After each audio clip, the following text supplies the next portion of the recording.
Razak, Ahmad Jamaluddin hadir, Cynthia Veronica, Dela Puspitasari,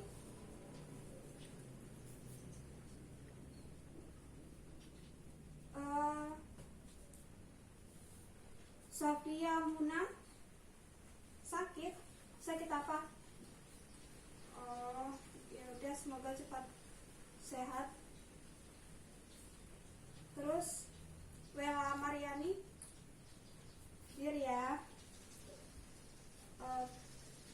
Oke, kita langsung masuk pada materi baru, yaitu adalah penyusunan siklus akuntansi pada perusahaan jasa. Itu udah ada fotokopian dari PowerPoint yang saya berikan kan? Oke, silakan dibuka. Di sana sudah ada perusahaan, karakteristik perusahaan jasa. Perusahaan jasa adalah perusahaan yang kegiatan utamanya menjual produk tidak berwujud berupa jasa layanan dengan tujuan mencari laba atau memberi layanan kepada masyarakat. Perusahaan jasa itu menjual atau menawarkan jasa untuk mencukupi kebutuhan konsumen. Itu seperti perusahaan transportasi. Nah, itu kan seperti ada Gojek, itu kan memberi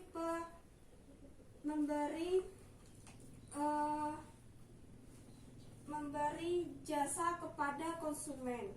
Terus seperti perusahaan keuangan itu seperti Bank BRI, Bank Mandiri, BTN dan lain sebagainya.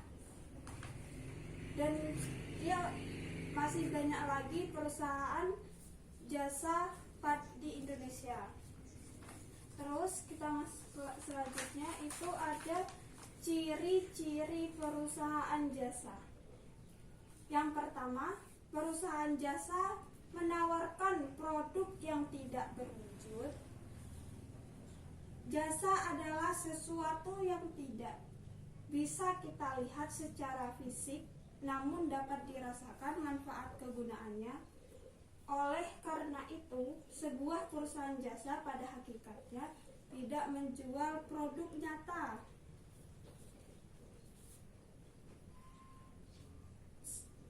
Itu kan seperti produk yang tidak menjual produk nyata, itu kan seperti kita memberi jasa kecantikan di salon. Kan kita tidak menjual produk nyata, kan itu jasa. Kita memberikan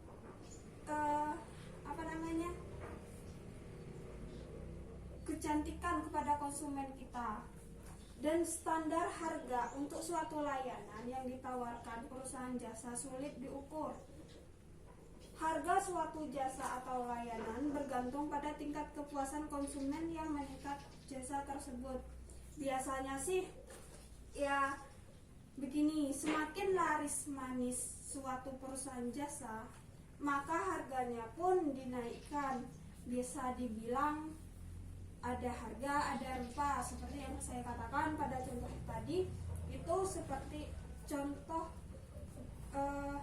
di perusahaan kecantikan. Kan itu kan kalau semakin kita bisa memuaskan konsumen, kita memberikan kecantikan kepada konsumen dan dia merasa puas, jadi kan dia bisa menilai, oh di perusahaan tersebut perusahaan yang misalnya di di salon A itu memberi kepuasan, saya itu cantik kalau nyalon di sana. Terus dia kan walaupun harganya mahal. Terus Siklus akuntansi perusahaan jasa. Yang pertama, tahap pencatatan. Tahap pencatatan ini tahap dimulainya siklus akuntansi, yaitu pelaksanaan pencatatan bukti transaksi keuangan yang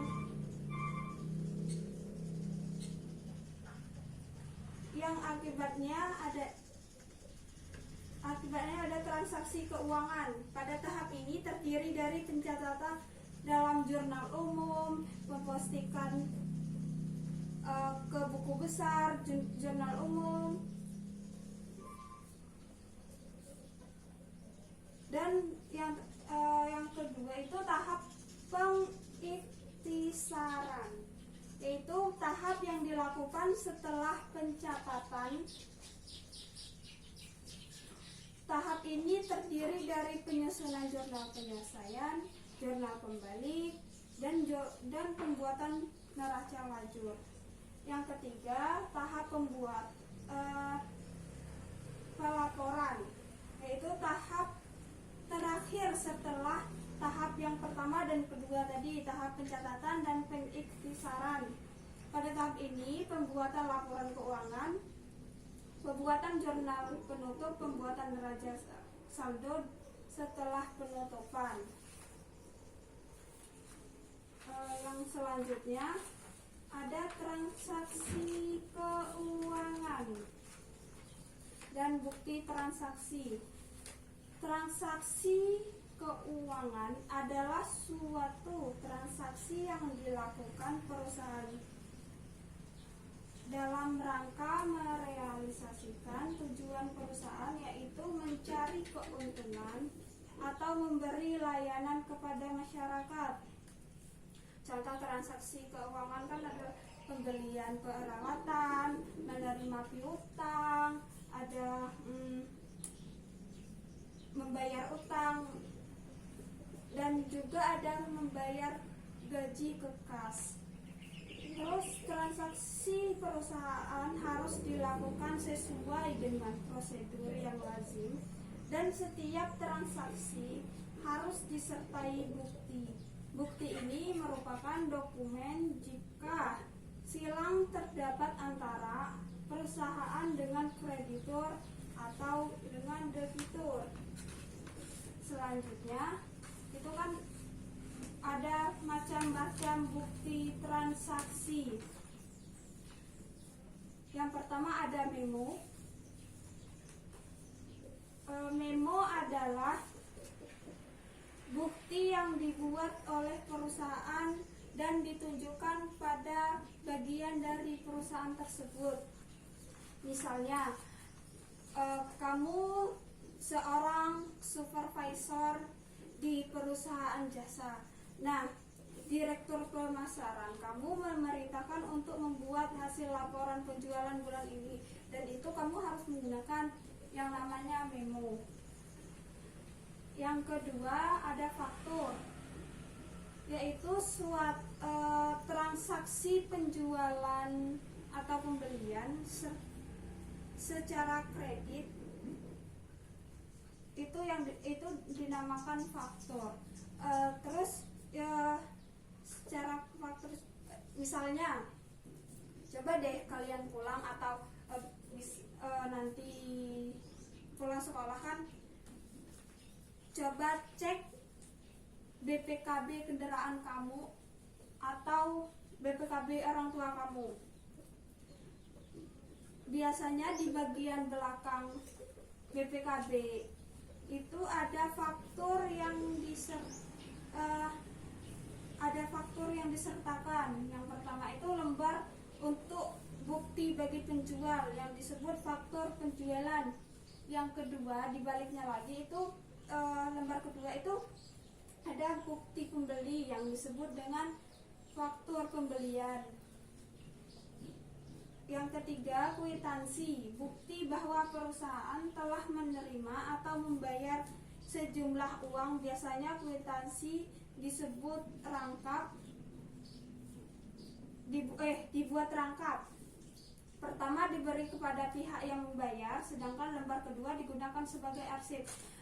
Itu biasanya enggak di perusahaan aja sih. Biasanya kalau kalian pernah nggak sih kalian memfoto membeli barang dari misalkan di toko A, biasanya kan ada yang ngasih kwitansi, yang kan ada, berarti kan ada dua. Yang pertama diserahkan ke kalian, yang kedua itu disimpan oleh toko tersebut. Jadinya ya kwitansi itu tidak hanya di perusahaan besar saja, di toko-toko juga bisa memakai kwitansi. Yang keempat ada nota kontan, yaitu bukti pembayaran yang dikeluarkan oleh penjual ke pembeli. Lembar pertama disimpan oleh pembeli, lembar kedua disimpan oleh penjual untuk bukti transaksi atas penjualan barang secara tunai. Dan kalian juga sering mendapatkan nota kontan ini kan, entah kalian membeli barang apa, biasanya dikasih nota. Terus cek itu perintah pembayaran yang dibuat oleh pihak yang mempunyai rekening di suatu bank dengan tujuan agar bank tersebut membayarkan sejumlah uang yang tertulis kepada orang yang membawa surat tersebut. Kalian pernah kan nonton TV misalnya, itu kan kadang kan ada pemeran yang membuat yang ngasih cek gitu. Pasti kalian pernah pernah melihat bagaimana sih bentuk cek itu seperti apa sih. Kalau kalian kita siswa belum menerima cek ya. Nanti kalau belum paham bisa di browsing di HP kalian masing-masing. Yang ke-6 itu biliet giro, surat perintah untuk memindahkan bukukan sejumlah uang dari rekening nasabah suatu bank ke rekening penerima yang namanya disebut dalam biliet giro.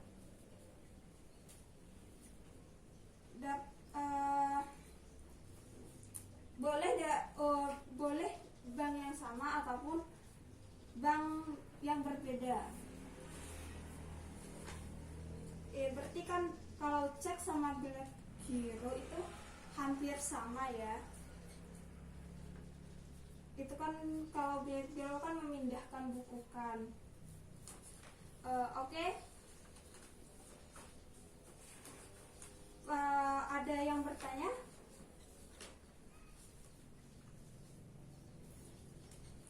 Tidak. Oke, kalau begitu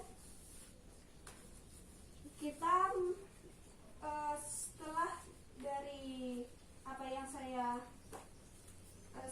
terangkan di depan tadi, kalian membentuk kelompok. Ada 3 kelompok ya. Terserah kalian milih yang mana. Terus kelompok masing-masing mendiskusikan tentang penyusunan siklus akuntansi pada perusahaan jasa. Mendiskusi maksudnya itu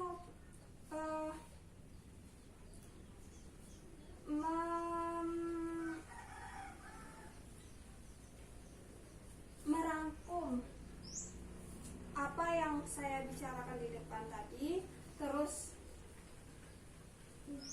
ditulis. Nanti minggu selanjutnya kita akan mempresentasikan dari hasil diskusi kalian. Oke, mengerti? Oke, terima kasih. Sampai sampai di sini dulu ya. Selamat siang.